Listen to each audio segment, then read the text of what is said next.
पर्यावरण के मुद्दों पर काम करने वाली सामाजिक कार्यकर्ता दिशा रविवार की एक याचिका पर केंद्र सरकार ने अब तक दिल्ली हाईकोर्ट में जवाब दाखिल नहीं किया है।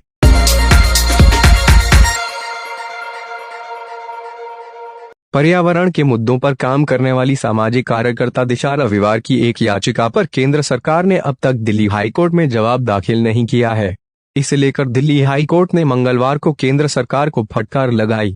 अदालत ने कहा कि इस मामले में केंद्र सरकार को 17 मार्च को अंतिम मौका दिया गया था। जस्टिस रेखा पल्ली ने कहा, भारत सरकार के लिए क्या कोई आखिरी या अंतिम मौका नहीं होता?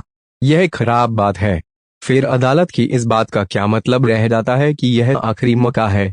यह समझना मुश्किल है।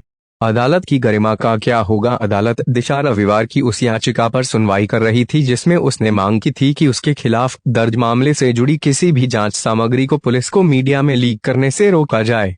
याचिका में दिशा ने दिल्ली पुलिस की साइबर सेल द्वारा की गई उसकी गिरफ्तारी को पूरी तरह से गैरकानूनी और इस कार्रवाई को बेबुनियाद बताया है।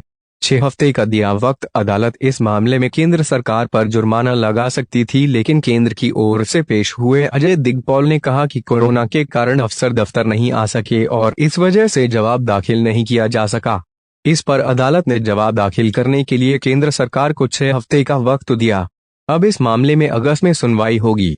रति भर भी सबूत नहीं। 23 फरवरी को जब दिशा रविवार को जमानत मिली थी तो दिल्ली की पटियाला हाउस कोर्ट ने कहा था कि जिन आरोपों के तहत दिशा को गिरफ्तार किया गया है उसके लिए रत्ती भर भी सबूत नहीं है। कोर्ट ने कहा था कि 22 साल की एक ऐसी लड़की जिसका कोई आपराधिक रिकॉर्ड नहीं है, उसे जमानत नहीं देने का कोई कारण नहीं है। अदालत ने असहमति की आवाज और अभिव्यक्ति की स्वतंत्रता के अधिकार को लेकर सख्त टिप्पणियां भी की थीं। दिशा पर क्या है आरोप?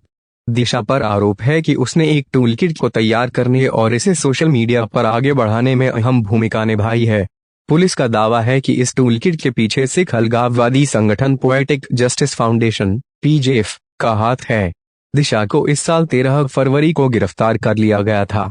यह टूलकिट केंद्र सरकार के कृषि कानूनों के खिलाफ प्रदर्शन कर रहे किसानों को लेकर बनाया गया था।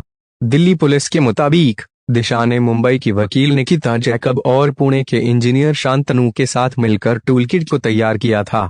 इस टूलकिट को स्वीडन की पर्यावरणविद ग्रेटा थनबर्ग ने ट्वीट किया था। दिशा रविवार ने अदालत को बताया था कि उसने इस टूलकिट को नहीं बनाया है और वह सिर्फ किसानों का समर्थन करना चाहती थी। दिशा के मुताबिक 3 फरवरी को उसने इस टूलकिट की 2 लाइनों को एडिट किया था।